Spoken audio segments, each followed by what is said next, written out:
आप सभी का स्वागत है मेरे इस यूट्यूब चैनल में। प्यारे स्टूडेंट्स, सभी कोल्हान विश्वविद्यालय के यूजी सेमेस्टर 5 के सभी स्टूडेंट का बहुत बहुत स्वागत है। आज का यह वीडियो सेमेस्टर 5 के लिए काफ़ी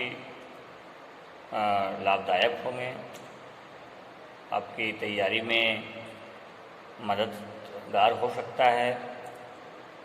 सबसे पहले प्यारे स्टूडेंट्स, ये हम समझ लें कि यूजी सेमेस्टर 5 के सिलेबस में जो हिस्ट्री ऑनर्स के स्टूडेंट हैं उनको कौन कौन सा पेपर पढ़ना है।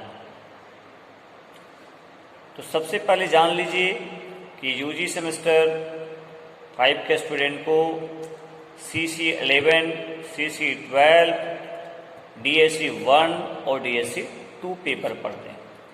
यानी देयर आर 4 पेपर्स। CC 11 जो है हिस्ट्री ऑफ इंडिया है, 1885 से लेकर के 1950 तक आपको इतिहास इसमें पढ़ना है। अनेक तरह से भारत का इतिहास, भारत का स्वतंत्रता संग्राम, भारतीय राष्ट्रीय कांग्रेस की स्थापना से लेकर के आज़ादी तक का आपको पढ़ लेने, जहां संविधान का निर्माण हो जाता है, लागू हो जाता है, वहां तक आपको पढ़ लेना है। यदि हम चर्चा करते हैं कि CC 12 पेपर कौन सा है, तो CC 12 पेपर में आपको हिस्ट्री ऑफ झारखंड पढ़ना है, history of Jharkhand and culture, यानी झारखंड का इतिहास एवं संस्कृति के विषय में आपको पढ़ने हैं।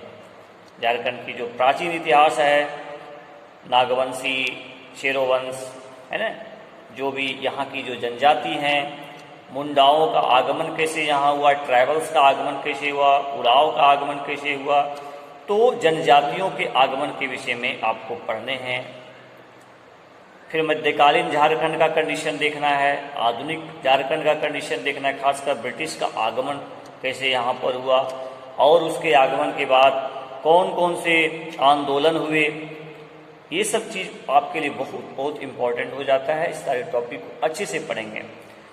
झारखंड की संस्कृति में आप सभी जानते हैं, पर्व त्यौहार, म्यूजिक, जो भी संगीत हैं, वाद्य यंत्र हैं, नृत्य हैं, कौन कौन से पर्व त्यौहार यहाँ मनाए जाते हैं, इनके विषय में भी आपको पढ़ने हैं। ठीक है, यानी झारखंड का इतिहास CC 12 जो है हिस्ट्री ऑफ झारखंड है और यहाँ की इतिहास और संस्कृति के विषय में आपको पढ़ने हैं। प्यारे स्टूडेंट्स, यदि हम DSC 1 की चर्चा करते हैं तो ये हिस्ट्री ऑफ इंडिया है, 1526 से लेकर के 1707 तक। इसमें आपको पढ़ने क्या है, एक तरह से मुगल काल के दौर में यहाँ की सामाजिक स्थिति कैसी थी, यहाँ की आर्थिक स्थिति कैसी थी, यहाँ का सांस्कृतिक है ना कल्चर। ठीक है, इसमें ये सिलेबस में बांट दिए हैं कि जो लैंड का व्यवस्था यहाँ कैसे था, कैसे लोग यहाँ पर रहते थे, उसकी उत्पादन प्रणाली क्या थी, है ना, लैंड में आप जैसे जब्ती व्यवस्था क्या था, जमींदारी व्यवस्था क्या था, कौन कौन से उत्पादन फसलों का होता था यहाँ पर, आर्थिक व्यवस्था का आधार क्या था, व्यापार वाणिज्य कहाँ कहाँ से होते थे, कितने फसलों को बोया जाता था, ये सारी चीज़ों के बारे में आपको, यानी एक तरह से यहाँ का सोसाइटी, कल्चर एंड इकोनॉमी, ये आपका सिलेबस में भी लिखा हुआ है। एक तरह से 1526 से लेकर के 1707 तक का जो आर्थिक व्यवस्था है, सांस्कृतिक व्यवस्था है, सामाजिक व्यवस्था है, इसके विषय में आपको अच्छे से पढ़ने पड़ेंगे।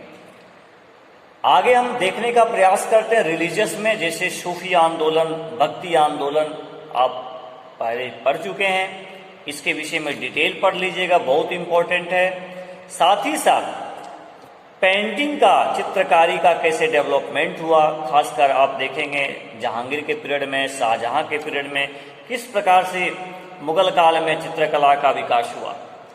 साथ ही साथ देखेंगे आर्ट एंड आर्किटेक्चर के विषय, वास्तुकला, जहाँ आपका सिरसा से लेकर के यानी शाहजहां तक का पीरियड में कौन कौन से जो है सो आर्किटेक्चर हुए, जैसे किलों का निर्माण किया गया, आप जैसे सुनते हैं ताजमहल, लाल किला, है ना, ये सब सुनते हैं कि नहीं? ये सब क्या है ना? आर्किटेक्चर है, वास्तुकला है। तो किनके पीरियड में कौन कौन से निर्माण किए गए, अकबर के पीरियड में कौन कौन सा निर्माण किया गया, जहांगीर के पीरियड में कौन कौन सा, है ना, किलों का निर्माण करवाया गया, ये सब के विषय में हम लोग जानने का प्रयास करेंगे। ठीक है, तो मूल रूप से यही आपको पढ़ने हैं DSC 1 में। एक तरह से ये मिडिवल हिस्ट्री है। एक पेपर DSC 2 है, वो उसमें आपको चूज करना पड़ेगा, लेकिन अधिकतर जो हम लोग पढ़ाने का काम करते हैं वो कंट्रीब्यूशन ऑफ वोमेन, है ना, इन इंडियन मेकिंग, यानी भारत के निर्माण में, राष्ट्र निर्माण में महिलाओं का क्या योगदान रहा है, ये दिस इज द सिलेबस, ये DSC 2 में आपको पढ़ने हैं। और उसको बांट दिया गया है, जैसे 1857 रिवॉल्ट, उसमें वो मेंशन कर दिए हैं कि आप रानी लक्ष्मीबाई के विषय में पर जोर दे के पढ़िए। आप बेगम हजरत महल जो लखनऊ से नेतृत्व किए थे 1857 रिवॉल्ट में, रानी लक्ष्मीबाई जो झांसी से नेतृत्व किए थे, है, तो रानी अवंतीबाई रामगढ़ से नेतृत्व किए थे, तो इनके विषय में सिलेबस में मेंशन कर दिए हैं कि 1850 आपको पूछा जा सकता है रानी लक्ष्मीबाई का 1857 के विद्रोह में योगदान क्या था। यानी यदि आप रानी लक्ष्मीबाई को पढ़ते हैं तो उनकी पूरी बायोग्राफी को पढ़ें, उनका जन्म कब हुआ था, है ना, उनके पिता कौन थे, माता कौन थे, उनका विवाह किनके साथ हुआ, उनके कितने बच्चे थे। अब सभी जानते हैं उनके एक बच्चे हुए थे जो बहुत ही कम समय में उनका देहांत हो गया, पति भी मर गए थे। ठीक है, किस प्रकार से वो बागडोर संभाली, अंग्रेजों का मुकाबला की, और किस तरह से उन्हें दत्तक पुत्र लिया, गोद लिया था, जिसको बहुत विरोध किया, यानी हड़प की नीति जो डलहौजी का पढ़ते हैं, है ना, किस प्रकार से उनको तंग किया गया। तो लेकिन फिर भी उन्होंने साहस के द्वारा, धैर्य के साथ जो है अंग्रेजों का मुकाबला किया और वीरगति प्राप्त की। अब सुनते ही कविता सुभद्रा चौहान जी जो बहुत इनके कविता लिखे हैं, खूब लड़ी मर्दानी वो तो, है ना, खूब लड़ी मर्दानी वो तो झांसी वाली रानी थी, अब सुने ही होंगे, है ना, बहुत ही वीरती वीरांगना थी, अंग्रेजों को उन्हें छक्कर छुड़ाने का काम किया। तो इस तरह से आपको अच्छे से पढ़ने। नेक्स्ट फेज देखिएगा कि बहुत से समाज सुधारकों ने महिलाओं की स्थिति को सुधारने के लिए प्रयास किए, चाहे वो राजा राम मोहन राय जी की ब्राह्मण समाज हो, है ना, चाहे ईश्वरचंद्र विद्यासागर जी के द्वारा विधवा पुनर्विवाह हो, चाहे और भी संगठनों के द्वारा, थियोसॉफिकल सोसाइटी के द्वारा भी महिलाओं की स्थिति को सुधारने के लिए प्रयास किए गए। तो इसके विषय में भी आपको पढ़ने हैं। नेक्स्ट इंपॉर्टेंट फेज आता है गांधी जी का दौर। गांधी जी के आगमन के बाद बहुत सारी महिलाएं ने बढ़ चढ़कर हिस्सा लिए। उनका क्या योगदान था, जैसे कस्तूरबा गांधी का नाम आप सुने होंगे, सरोजनी नायडू का नाम आप सुने होंगे, तो इनको आप, पंडिता रमाबाई का नाम आप सुने होंगे, इनका क्या रोल था, है ना, स्वतंत्रता संग्राम में इनका क्या योगदान था, इसको आप देखने का प्रयास कीजिएगा। एक फेज स्वतंत्रता संग्राम में ऐसे कुछ वोमेन्स के बारे में पढ़ने हैं जो हिंसात्मक रूप ले लिए थे, कल्पना दत्त, वीणा दत्त, इनके विषय में आपको पढ़ने पड़ेंगे कि किस प्रकार से उन्होंने अंग्रेजों का मुकाबला किया। यह हिंसा के रूप में नहीं, प्रार्थना के रूप में नहीं, बल्कि वो कूद पड़े हिंसा का, ईंट का जवाब पत्थर से देने के लिए। मैडम भिक्काजी रुस्तम जी कामा, आप नाम सुने होंगे, वंदे मातरम जिसकी पत्रिका थी, है ना, आप सुने होंगे। ठीक है, किस प्रकार से वो भारतीय स्वतंत्रता संग्राम में बढ़ चढ़कर हिस्सा लिए, किस प्रकार से वो लोगों को जागरूक करने का प्रयास किया।